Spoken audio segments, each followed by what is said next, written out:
soul that sinneth, it shall die. And there is another statement in another place that says, but the spirit returns to God who gave it. And the problem of the difference between these two definitions has been a confusion to theologians for a long time. Actually, according to the ancient beliefs in these matters, the soul was a vestment, the golden wedding garment, the garment that was to be worn to the wedding of the Lamb, and actually was a phase of the magnetic field of the human body. In other words, the golden wedding garment, or the soul, was a construction that arises within the magnetic field of the human aura. In other words, as the works of goodness, as the desire to grow increases, and the individual makes certain changes and improvements in his own life pattern, there are changes in the magnetic field. Gradually, there becomes a transformation, and there appears in the field a luminous quality, which represents the goodness of our hearts and minds. This goodness increases as we increase in righteousness, and in the end it becomes a luminous vestment within the magnetic field, or within the aura. And when it attains to this great magnitude, it is called the golden wedding garment. Now this is the garment of righteousness, the garment that is earned by the labors of the life. It becomes also part of the great protection which guards the individual from within himself as he increases in understanding and insight. In all practical purposes, therefore, the story of the golden wedding garment, or the soul, is the story of the visible changes in the constitution of the magnetic fields of the human body, which tells us of the unfoldment and development of the being that has that body. Also, the aura or magnetic field does manifest to some degree in the visible world. And the works of the golden wedding garment are the labors of righteousness. As the individual increases in spiritual integrities, these integrities become a part of his essential consciousness. They are not moods that arise and fail. If the growth is genuine, these moods grow and continue until the individual's inner life is transmuted and transformed. Therefore, in a sense also, the soul becomes the stone of the philosopher, the mysterious alchemical mystery of the transformation of all base substances into the gold of wisdom. Therefore, when we speak of the victory of soul over circumstance, we refer to the growth of inner light over the pressures and problems of outer living. We find gradually that the strength to do it right develops within ourselves. We are not saved, so to say, by some outside force or by some legal or legislative change. We grow from within, and as we grow stronger from within, the adversities of the outside become less. The golden wedding garment, therefore, is also this mysterious elixir of life, one drop of which transforms 10,000 times its own weight. These terms, which are used in mysticism to guard the secrets from the profane, are also in a way mysteriously correct, for they represent the tremendous increase of inward power resulting from the transmutation of the base elements of life. Actually, therefore, we have to realize that under normal conditions we are of this earth earthy. We are not bad, we are not evil, we are like all other creatures. We simply are made of certain substances, and these substances gradually gain dominion over us. and we react to these pressures much as the animal does, or any of the other kingdoms of nature. But these pressures, while they are present in the human being, are balanced by a tremendous power within the human being that is not present in the other kingdoms. In the other kingdoms, this greater power is left with group spirits, or powers that protect orders of life, not individuals. With human beings, however, the protection becomes individual. This is one of the ways in which we distinguish humanity from all the other kingdoms of nature. Humanity has the power of redemption within itself, and each individual has the power of redemption within himself. He must develop this power and must strengthen it and must permit it to manifest out into his daily life. And when he does so, he achieves the transmutation of the base substances of his body. Now, base substances in this case does not mean evil substances. It simply means matter, material, substance as it is in earth and on the ground beneath our feet. It is the natural substance of the natural world. But the individual is not of this. Though it may seem like plant, his root is in material things. Actually, as Plotinus tells us in his essay on the beautiful, while the roots of man are in the earth, the flower and the seed is in heaven. And the gradual growth up is told in one of the European folklore stories, Jack and the Beanstalk. The beanstalk being the symbol of the spine with its various chakras and centers. Actually, however, the soul constitutes the sum of the things we have done well. It is the sum of the victories, little ones mostly, which added together becomes the basis of redemption. The individual, in other words, must save himself. He cannot be saved by any outside power, nor can he be destroyed by any outside power. He must grow according to his own inward life and the powers that were bestowed upon him when he was set forth as a creature in this great world.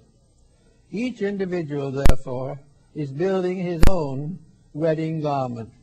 He's building his own soul out of his departments, out of his way of life, out of the parts of his nature, out of all the circumstances which occur to him every day. Life is a series of small victories over doubts, uncertainties, temptations. Wherever there is a victory, there is another flash of light in the soul body. And gradually this body becomes luminous, like the Christmas tree, which Luther uses to describe it.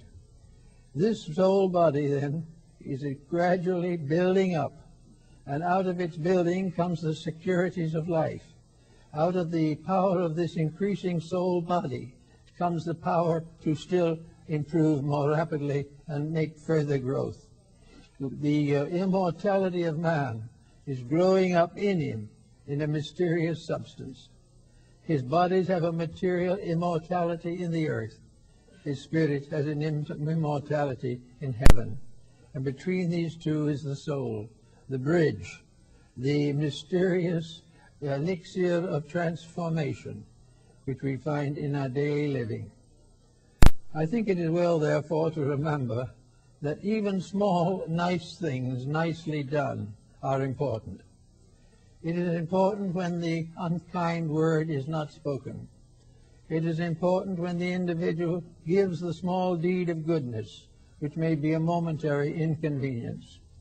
It is important that the person receives the insight and the wisdom to recognize that every small victory, added to all other small victories, forms the great victory which we call salvation. Salvation is nothing, therefore, but the victory of reality over illusion, the victory of the truth over error, the victory of unselfishness over selfishness. It in every case is the victory of the negative over those things which are positive and contribute to the common good. Therefore, we think of the soul now as a mysterious, luminous vestment, And we know by going back to the ancient writings and the ancient pictures on the walls of temples and in scrolls of ancient times, that these pictures showing the robes of royalty, showing the vestments of the high priest of Israel, showing the wonderful garments of glory of the Indian sages, all these are pictures of this mysterious, magnetic, internal soul garment. The individual, according to the ancient Qabbalists and mystics cannot enter heaven in the physical body alone. Therefore, he must leave the physical and go forth in the robe of glory. And the robe of glory is first a plain white garment, the garment of innocence, the garment of purity, the garment of the effort not to do that which is wrong, to purify the life, to live constantly in the light of reality. After a while, this garment is given a further development. And in the description of the tabernacle in the wilderness, we find the description of the garments of the priests and of the high priests of the tabernacle and the temple of Solomon the king. We find similar descriptions in Egypt, also in India and China. Mysterious, gloriful robes, great and stately symbols, all of which recognize but physical representations of the invisible energies that emanate from a redeemed person. Now, a redeemed person is not one who is saved by something. A redeemed person is one who outgrows the limitations which he has placed upon his own life. We all view ourselves in one way or another. We think of ourselves as we know ourselves. We look in the mirror and we say, this is myself. And this is not true. What we are seeing is a shadow. And because of the eyes see only shadows, this is all of the being that we see. A mystic or clairvoyant under certain conditions may see more, but for the average person, the visible form which we behold is the real self. It is this same self that dictates our appetites, that demands our attention, that requires that we fulfill its ambitions. It is this shadow that has an appetite which can result in physical ailments. It is this shadow that breaks homes. It is this shadow that breaks laws.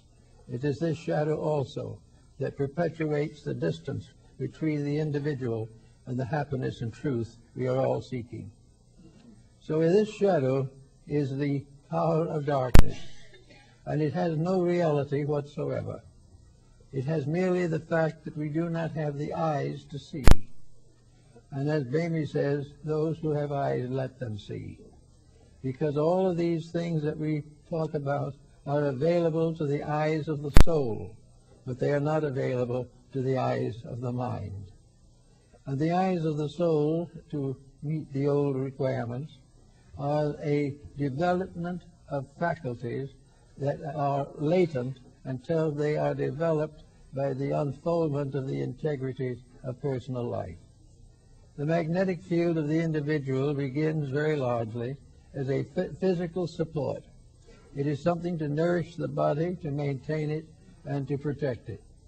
Gradually, as the time goes on, after one embodiment or another, this magnetic field begins to register the moral qualities of life.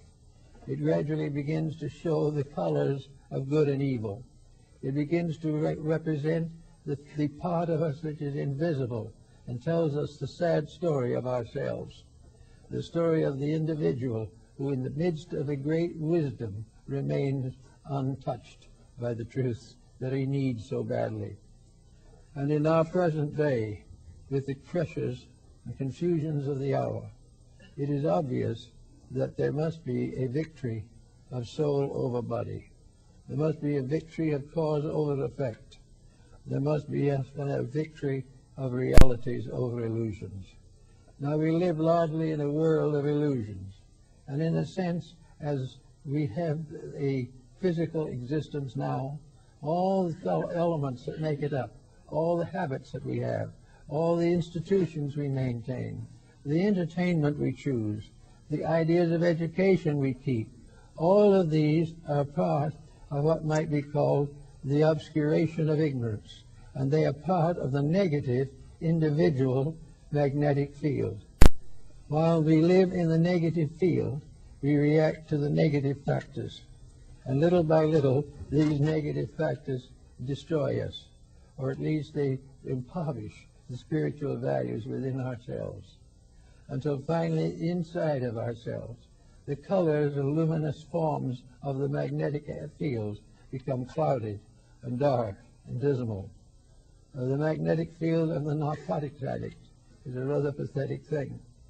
The narcotic field of the person who has no integrities, no values, who lives upon the surface of ignorances is bad. And also, this magnetic field, being negative, perpetuates itself from within itself. And little by little, the individual who has gradually become more and more vicious finds that the viciousness increases, until finally he reaches a point where he must change or lose the values of the incarnations through which he has passed.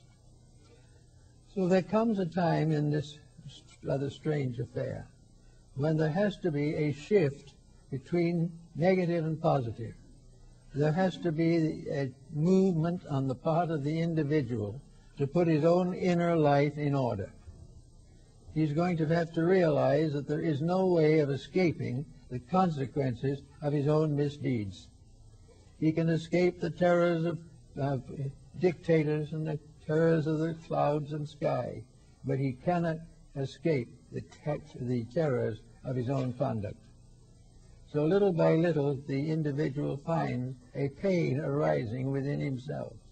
The magnetic field is troubled, and in its trouble, it fails to support the personality. The magnetic field no longer personally develops, and therefore is not there to take care of health problems. The energies of the magnetic and etheric fields no longer protect the person against infections and things of that kind. Little by little, their positive power has been drained off. Little by little, every ounce of energy which they possess has been misused until there is nothing left. Under these conditions, there comes always a time in the life of the individual where he must change to survive. And it very often happens that this change for survival is not accomplished until the deathbed scene. There, before the end of everything, as far as he knows, he suddenly realizes the fundamental mistake he has made. His faith is not great enough to reveal the fact that no matter what he has done, salvation is inevitable. He must go on until he grows up to what he should be. And while he disappears out of this life, perhaps, in a very sad state, ultimate victory is inevitable. For everything that is created by the divine mind and the divine hand must come through. It must fulfill its purpose. It must achieve that for which it was intended. And so we find that the individual physically shows gradually the results of a sellout. He no longer has good health. He no longer has peace of mind. He has fears. He has dreams. He has nightmares. He develops all kinds of habits in an effort to encourage some kind of help or strength. But this type of strength, inspired by narcotics and alcohol, will never get him anywhere. Little by little, everything gets worse and worse, until finally the individual is stripped of all of his energies and powers by the abuse of them, comes to face himself. And he must do so. Now, we also have, therefore, another interesting analogy to make. After all, the world, as we know it, is also a being. The planet on which we live is a person. Not a person as we know it, but a person as an integration of various conscious attributes sufficient to enable it to maintain its essential purpose to support life in space. Now, this planet also is subject to the results of the confusion and the misuse of power which we find around us every day. The planet has its golden wedding garment. It also has its magnetic field, its aura, and its robes of righteousness. But it is also gradually damaged, just as the person is damaged, by the failure of the integrities of life. Now, in the case of the planet, it is somewhat different. The planet has a new relationship, and that relationship is as a host, or as we might say, a guardian or a parent over forms of life which develop and unfold within it. So that the planet itself is really a place for things to grow and live and develop. Now, when these things that are put here to live and grow and develop go bad, when little by little all of the opportunities that have been given by nature are perverted and misused, then the earth becomes ill. It becomes incapable of fulfilling its proper destiny. It cannot do for us the things that it should do, because we have drained away all of its resources in misuse. We have exhausted its strength, its beauty, its wisdom, its love, all of these things, until there is nothing left. And we have only bodies, empty bodies, with empty minds. And in those moments of great decision, the laws of life move in. The law says it is not possible to fail. There can be delays, there can be mistakes, but in the long run, things must come through. That which is created by the divine power will never rest until the divinity within it gains supremacy over all the rest. And so we have what we might call emergencies. These emergencies are wars, pestilences, they're health problems, weather problems, earthquakes, all kinds of indications of trouble. They correspond very closely with the nervous breakdowns of individuals. They have their parallel in the ulcers and the abscesses that torment us. They also, as we sweep through the sky, they have the migraines that are in space also. In other words, a sick planet is more or less revealed in the sickness of things that live upon it. And those things that live by sickness and live on a sick planet must be corrected. They cannot be allowed to go until they destroy.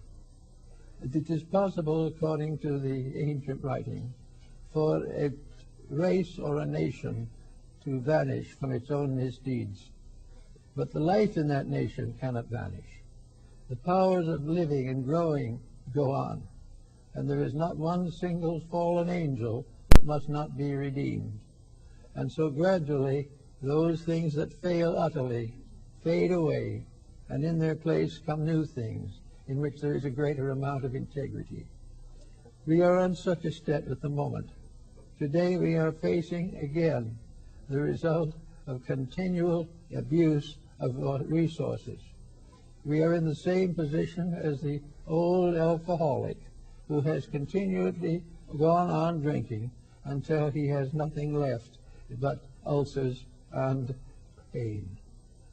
Years ago in the Klondike, there was a successful gold miner who found it rich and lived riotously for a couple of years and got very ill.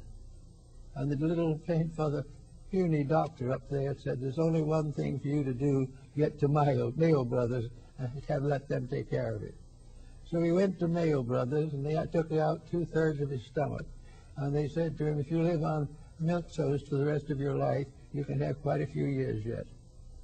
And he was so delighted that he went home, and on his arrival staged a banquet for all his friends.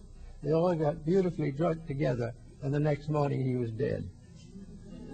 Now this is symbolic of the way things go, and it is symbolic in a way of the plans of nature, which are very simple, very obvious, but have strange truth behind them, an inevitable fact that you have to obey or else. Now when you find a country or a world as it is today, it is the same thing in nations and in planetary populations as it is in towns and in our private homes. Always where there is something wrong, the inner life of the person is injured.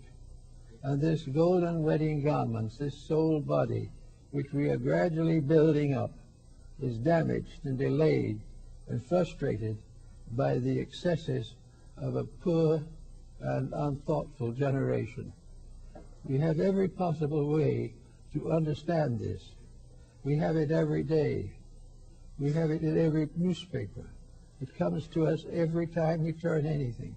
This troubled world. But what the records do not necessarily tell us is the troubled individuals. The persons we know in the same block, possibly under the same skin, we do not recognize as passing through the same kind of crisis. The crisis in the person becomes the crisis in the race. And those mysterious powers that destroyed the lost Atlantis are gnawing at the roots of our civilization. Everywhere there has to be integrity, or in time, when it becomes obvious that the individual or the group will not redeem itself, then it is put away and another takes its place. But that other is the same one with a new chance, a new opportunity, and a new environment, but usually a more strenuous lesson. So in the study of all these things, we sometimes also say to ourselves, why should we try to improve our natures? Why are we all studying in the effort to be a little more than we have been? We are studying very definitely because inside of us is something that is suffering. There is pain in the heart, in the mind. There is worry. There is anxiety. And there are constant compromises of integrities with bitter consequences. All these things are happening to us every day, and we do not know what to do about it. We feel that there should be someone make a law to put these things straight. This is impossible, because we cannot make laws for each other. We must make a law for ourselves and live it. And the only remedy for the problem is not to try to legislate out of it, but to get out of it through the positive application of principles to our own conduct. And this is beginning to get more or less obvious. We are beginning to see that a beautiful plan is endangered by the selfishness and cupidity of individuals. And that cupidity and selfishness arises from the magnetic field. This magnetic field is the first source of this sickness. It is the result of eternal compromise and eternal selfishness, unbridled ambition, every type of corruption and demoralization. These things have sickened the source of our vitality. They have sickened the invisible supplies which we require in order to grow and fulfill our destiny. Now, these ailments are well known to the ancients. We find in the various clinics of Hippocrates, and later in the writings of Paracelsus von Hohenheim, that the ancients were well aware that the great source of our pain is inside, not in the world. That the world suffers because we are wrong, and that we are suffering because not of the sorrows of the world, but of our own failure to put our own lives in order. Now we have a new world civilization here today that is the most complicated that man has ever known. A civilization in which all kinds of conflicting ideas float about in the air, in which nations are ready to go to war to the death over wealth, of power, authority. And this is just a little bit of an enlargement of the ruthlessness of the individual who, moving in upon a competitor, seeks to destroy him. The selfishness of the individual multiplied becomes a vast host of beings that perpetuate selfishness in space and all around us. The planet itself is sickened, and the earth under our feet is corrupted. Now there's only one way we can solve this, and that is to make the changes in ourselves. And we can say perhaps, well, so what? Supposing a few of us do make these changes, how are we going to face the millions who are not going to change? They're going to go on and do it wrong as long as they can. Well, the answer is very, very simple. What they do, they must face. But when we change, that change is personal and to ourselves. No matter how bad the rest get, we can get better. No matter how many mistakes they make, we do not need to make them. And the truth of the matter is that at the great harvest time, when it comes for us to go and join the ages in the sleep between incarnations, we will take with us everything that is good, and nothing that is not our own can know us. Therefore, even though in life we are penalized, in the great life of things we are rewarded. And it is better to be rewarded for the good things than to continue to suffer the penalization that we must all suffer while all these things go wrong. So here we have religion. Religion, which is probably the world's most beautiful source of inspiration, divided into sects and creeds with various mysterious social changes, with wars and riots and intolerances of all kinds. Religion, which should be the source of unity and goodness, is likewise divided. And that religion which is divided will fall, just as all the other things fall. And when it does fall, people will say it was reformed by some mysterious divine power. It was reformed because each individual who understood the facts changed their attitude, and in changing their attitude changed the destiny of the faith. Everything begins with the improvement of the individual. This is his realm. This was created for his perfection. This was put up into existence that he might grow and earn his place in the great house of the cosmos. Everything that is good must come through him, and it will come to him from the great sources of good. And the great sages and the rishis and the saviors who have come to teach mankind have come to bring encouragement and strength and redemption. It is like the alcoholic who, becoming very badly sick, will bring in somebody to console him and try to help him to get over it. So he will bring in a physician or something who will tell him to stop drinking and try to help him stop so that he can go on, redeem himself, and go forward. So there are physicians of souls who have come to help us, not to do it for us because they cannot, but to inspire us to make the changes ourselves which are essential to our well-being. Just a little change here and there in our social structure would cut down our divorce rate probably 50%.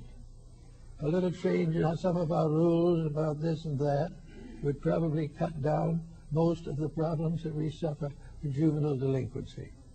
These things represent neglected areas, and we're waiting for something. We're waiting for laws and governments to change these things.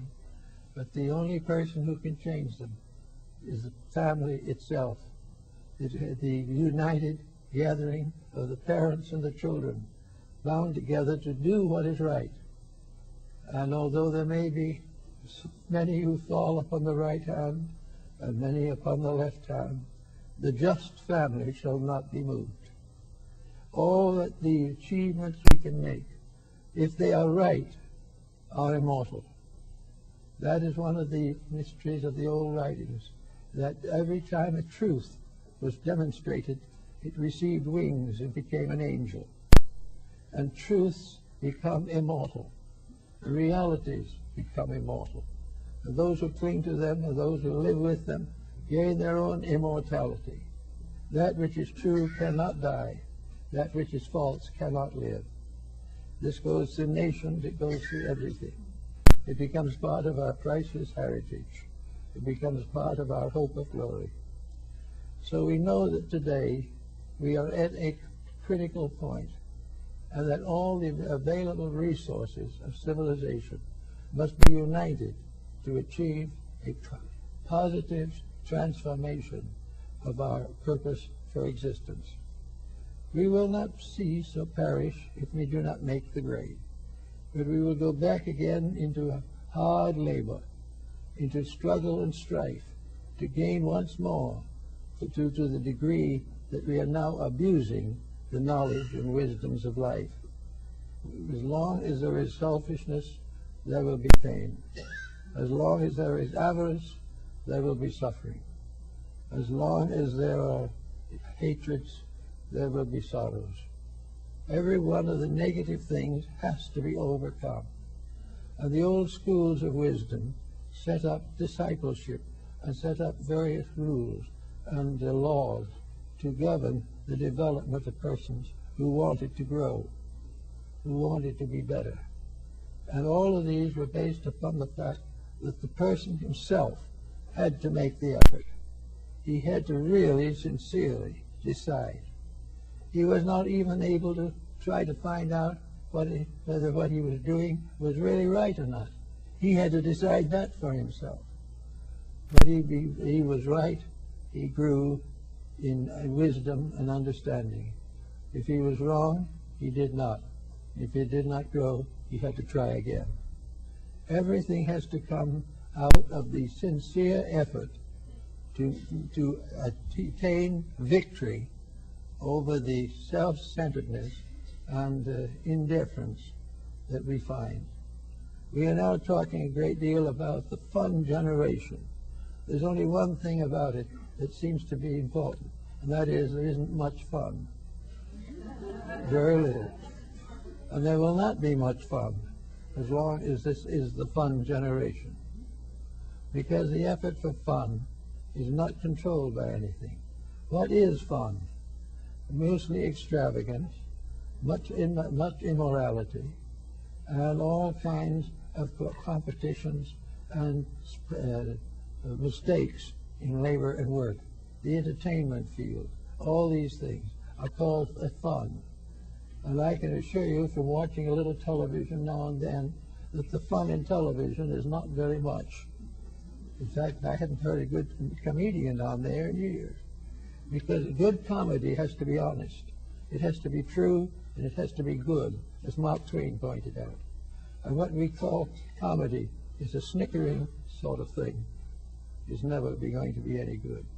And yet we spend hundreds of hours in front of these boxes, taking on the murders and the selfishness of our time.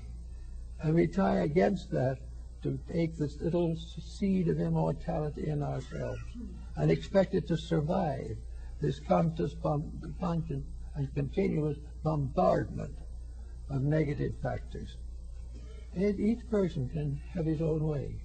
Now I know, for instance, over a long period of time, I was interested in having a little fun. After all, working with heavy problems can be rather heavy. And I realized that if it got too heavy, I wasn't going to be able to do what I should do. That I would really get too tired, that I might get a little naggy now and then, or I might even lose my disposition. Not that I ever had one, but there's always a possibility of it being worse. Then I suddenly discovered the world of other things. The people that are now wandering around in all these fun actions are really not having much fun at all. They're really very largely spending money and waking up in debt. And those who spend enough money are waking up sick. And those who are very wealthy, we are waking up dead.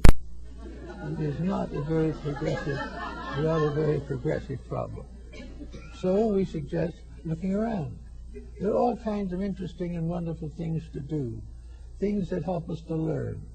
And we can go back to the old guild system that dominated Europe for centuries.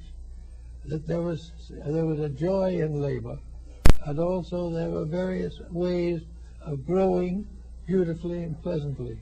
Remember the Meister singers of Nuremberg. They were the regular workers, shoemakers, carpenters, all these people, but they formed music choruses and had a wonderful time with them, and all kinds of special celebrations, and even the great gentry participated. Then there are all kinds of things: music, art, fine literature. There are all kinds of things to collect. There are hobbies and everything by which you can learn something, by which you can grow, in which you can combine pleasure with instruction and come out of the whole thing a little bit better enlightened and with a new appreciation for the wonders of life. But instead of that, we sit glued to the tube, and there we sit and watch mayhem that isn't even real, that is merely written, compiled, and presented for the simple purpose of selling products. It is a very bad thing. We are falling for it, but we must, as individuals, pull out of it. And if we do pull out of it, we will discover that we are never captured in it unless we capture ourselves. That there is no reason why the magnetic fields of the body should be contaminated. There are no reasons at all why the individual has to lower his moral code in order to keep abreast of his time. If his time is below him, he must rise above his time. If there are things that he should be doing and he is neglecting to have a fun that is never there, it is time for him to wake up. Now the answer has always been, you can't move all these people. You get one started and you put a law in and you think you've got something blocked, and immediately somebody comes up and objects.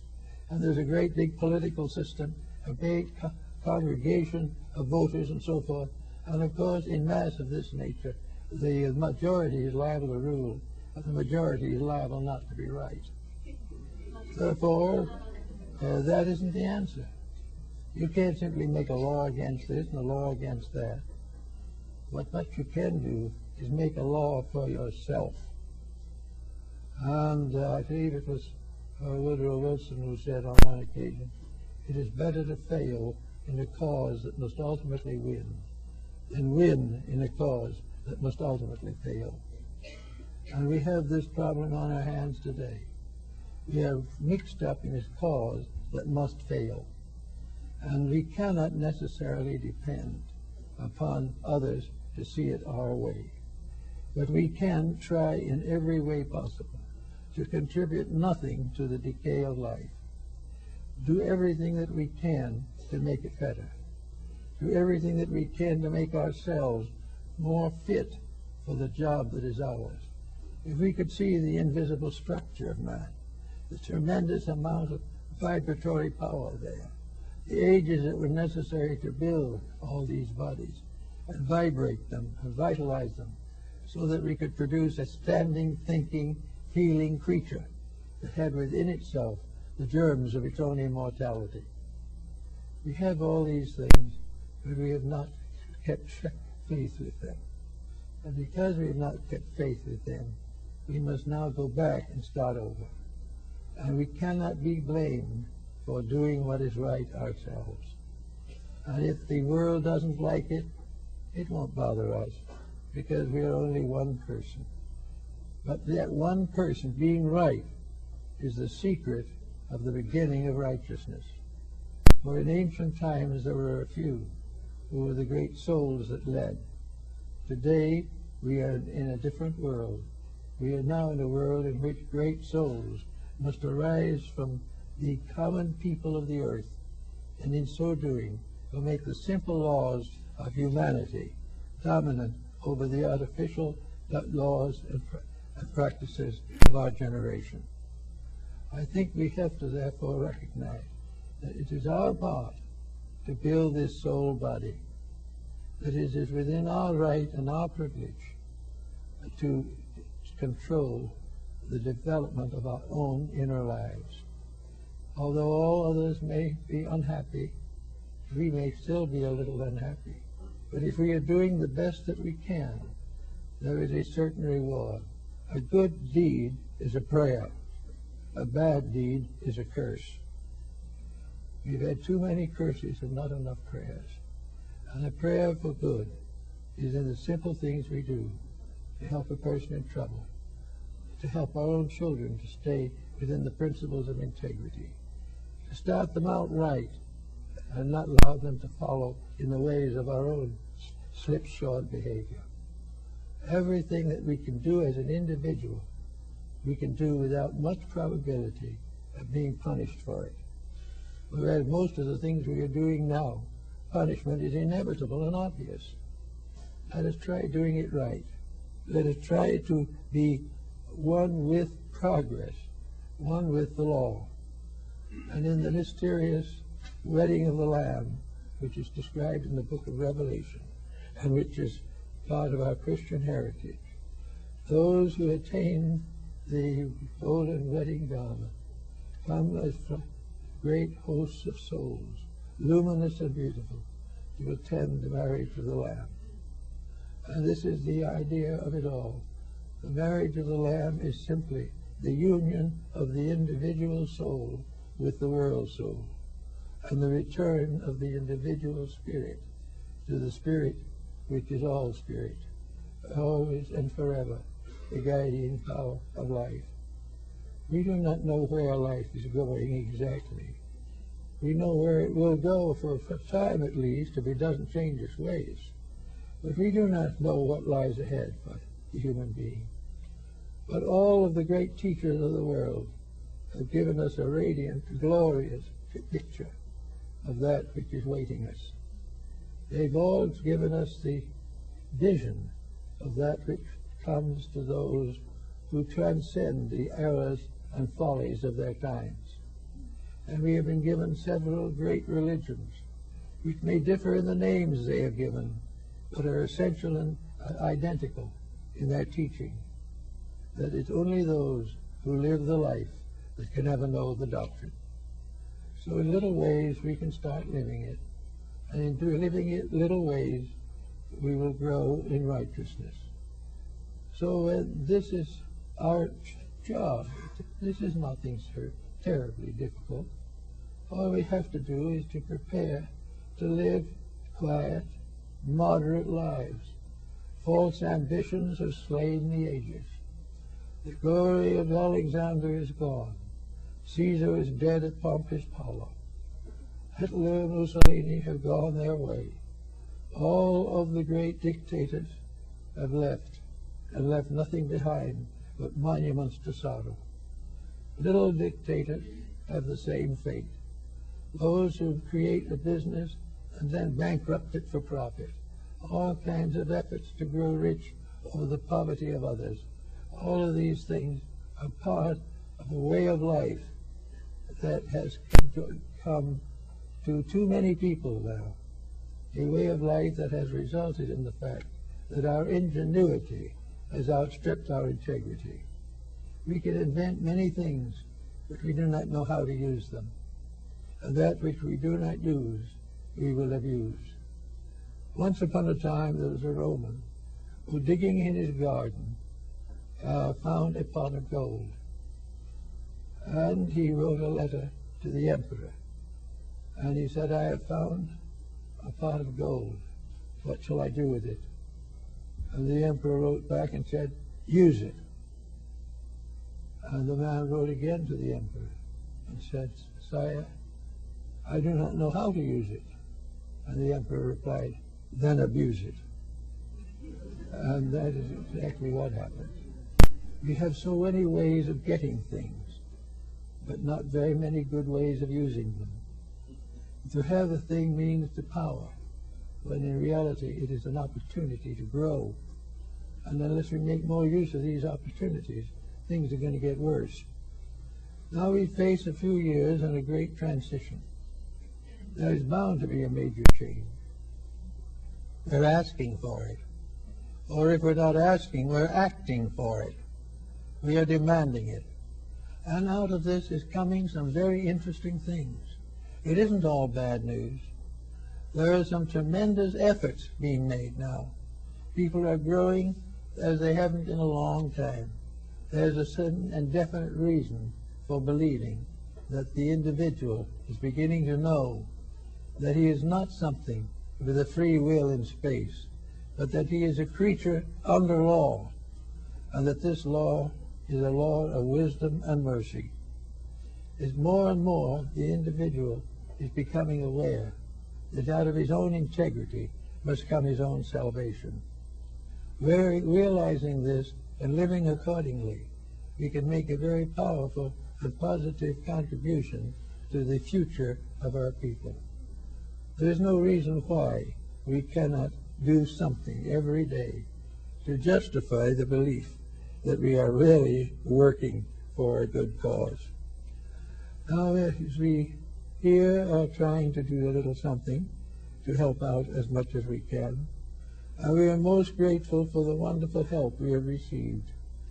And we suddenly discover that in our own little world, there are people who want to live well, who want to do better, who want to think better, who want to add something to the substance of life.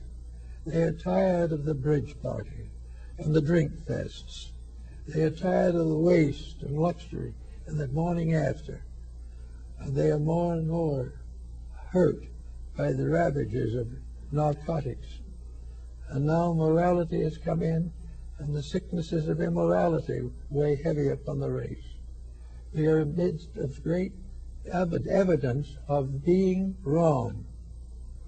And we are also well shown what is right. This is the dedication of some part of our life to usefulness. It is to maintain the things. We have now great emphasis upon freedom, upon individual rights.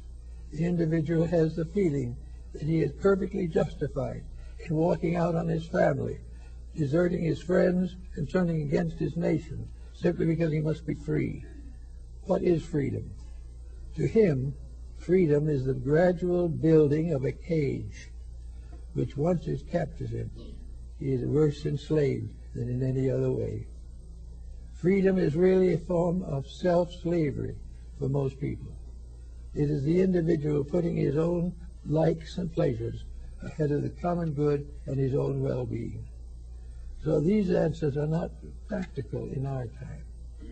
And we're looking around and we're seeing the gradual development of religion in a new way. We are coming closer and closer to a unity of faiths, which will be a tremendous step in the right direction. We are also coming to realize that religion is not simply attending a place of worship. It is bringing the truths of life into the home, into the family, and into the business.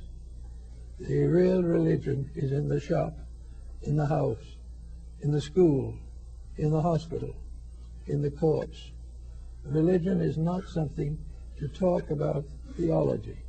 It is to live the golden rule, to keep the 10 Commandments, and to realize that regardless of all our sophistication, we will never be able to outgrow the Decalogue or the Sermon on the Mount. These are inevitable and eternal fixtures. We can break them, but we suffer. We can keep them, and we will get well. And this is something each person does for himself. He does not do it because his neighbor has done it, or because the community is doing it. Maybe he hopes it will. But even if the community is doing it, unless it is a personal dedication of his own, it will not bring an end to his own misunderstandings and misuses of power. So we hope that everyone will remember a little bit that this golden wedding garment is also, according to St. Paul, the garment of divine love. It is love rising triumphant. It is the proof that when we really, sincerely love, we serve. And when we really, really love, we give. And when our emotions are false, we take. So in this we have also the inspiration that for most people, love has been made a stranger. We hardly even love our own anymore if they interfere with our ambitions. We will desert those nearest to us if they hamper our freedom. Everything must be freedom. But no human being who is ignorant is free. And no human being who can be free, who holds immoral, unethical, or materialistic institutions as important. We all have to recognize that freedom is the privilege to be right, and that this privilege belongs to us all, and the reward of it is freedom from the disasters of our mistakes. And there is no way we could ever win this battle. Look at the sky. Look at the stars. We can run a long time before we can rule them, or go out and even explore them, or take a chance to visit one of them without imperiling our own lives. We cannot change the infinite, but we don't need to, because the infinite is right, and we have no rightness greater. And the infinite is infinite love, infinitely manifested throughout infinite time and infinite space. And in this divine love we live. And as we live it, gradually it moves into us and becomes this radiant body of the soul. And the soul is the love in us, becoming the love in humanity for all that lives. And when we have developed this and become part of a universe of love, we will have no more worry over the sins of the flesh. They will correct themselves beautifully. The little children will not be deserted. They will not come into the world sick to death before they are hardly born. These things must change. A genuine regard coming from within ourselves will not only help this, but when we begin to practice this, the light of the soul inside of us will grow brighter and brighter until soul power becomes master over all the brute force of the world, as it was mentioned by Mohandas Gandhi, so that all things are safe only when love makes the rules. And these rules made by love are found in all the great religions of the world, and also are inevitable and eternal in the human heart. Thank you.